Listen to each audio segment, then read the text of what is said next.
اور پھر اس کے بعد یہ بھی بتایا گیا کہ بیوی کے ساتھ اچھے طریقے سے حسن سلوک کیا کرو، بیوی کے ساتھ اچھی محبت سے پیش آیا کرو، کیونکہ اللہ تعالیٰ نے ان کو صنف نازک بنایا ہے، یعنی ایک نازک صنف سے ان کو بنایا ہے، وہ ان کے اندر نزاکتیں ہوتی ہے، لہذا ان کے اندر جس طرح مردوں کے اندر طاقت ہوتی ہے اس طرح کی طاقت عورتوں میں نہیں ہوتی، تو اللہ تعالیٰ نے عورتوں کو اچھی طریقے سے ان کی نگہداشت کرنے کا حکم دیا مردوں کو، اور ان کی اچھی تربیت کرنے کے لیے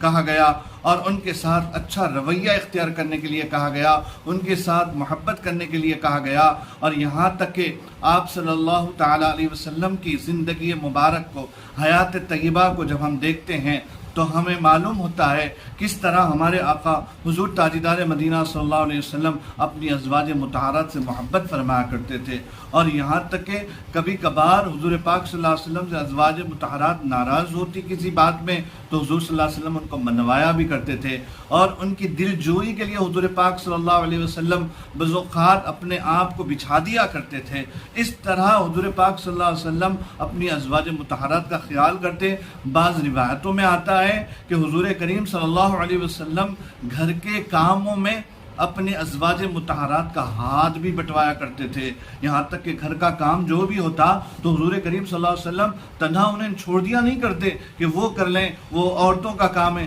نہیں، بلکہ حضور پاک صلی اللہ علیہ وسلم ان کے کاموں میں ہاتھ بٹوایا کرتے تھے۔ یہ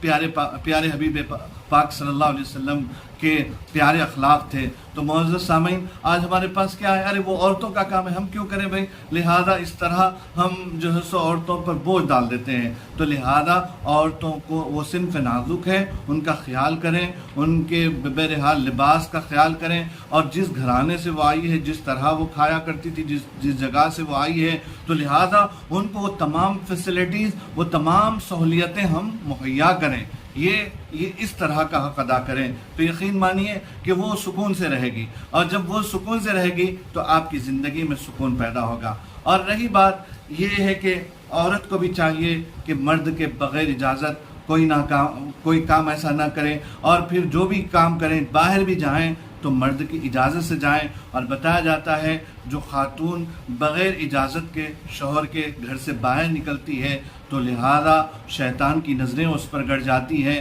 اور بہرحال ایک عورت کے معنی آتے ہیں کہ برہانگی، یعنی عورت یعنی پردے میں رکھنے والی چیز، تو لہذا عورت کے لیے سب سے بہترین مقام اس کا گھر ہے، یہاں تک کہ نماز جیسا اہم فریضہ ہے، عورتوں کو یہ حکم دیا گیا کہ تم اپنے گھر کے بند کمرے میں نماز ادا کرو، کیونکہ آپ کے جسم کو ظاہر کر نماز ادا کرنا بھی درست نہیں ہے، لہذا گھر کے اندر وہ حجرہ آپ استعمال کرو جو حجرہ گھر کے اندر والا ہو، اس کے اندر آپ نماز ادا کرو، تو لہذا اس طرح کے احکام دیے گئے۔ اگرچہ ہم میاں بیوی کے حقوق جانیں، بیوی میاں کے حقوق جانیں تو معزز سامعین اکرام زندگی صحیح گزرے گی، اور بتانے والوں نے کیا خوب بتایا ہے، یہ ایک گاڑی کے مماثل ہے، ایک گاڑی کے دو پہیے ہیں، گرچہ ایک بھی پہیا خراب ہو جاتا ہے تو گاڑی آگے نہیں بڑھتی ہے، اور اس کے سواری کون ہے؟ اولاد ہے، اگرچہ اور کس کو دشواری ہوتی ہے؟ سواریوں کو دشواری ہوتی ہے، گاڑی نہ چلنے پر کون پریشان ہوتا ہے؟ سواری پریشان ہوتے ہیں۔ جب میاں بیوی میں سے کوئی بھی ایک بہرحال وہ ہو جائیں تو لہذا بچوں کو دشواریاں ہو جاتی ہے، بچوں کی تربیت میں دشواری پیدا ہو جاتی ہے، تو ہمیں چاہیے کہ ایک دوسرے کا خیال کریں، اور اللہ تعالیٰ نے میاں بیوی کے رشتے کو بڑا عظیم بنایا، یہاں تک کہ یوں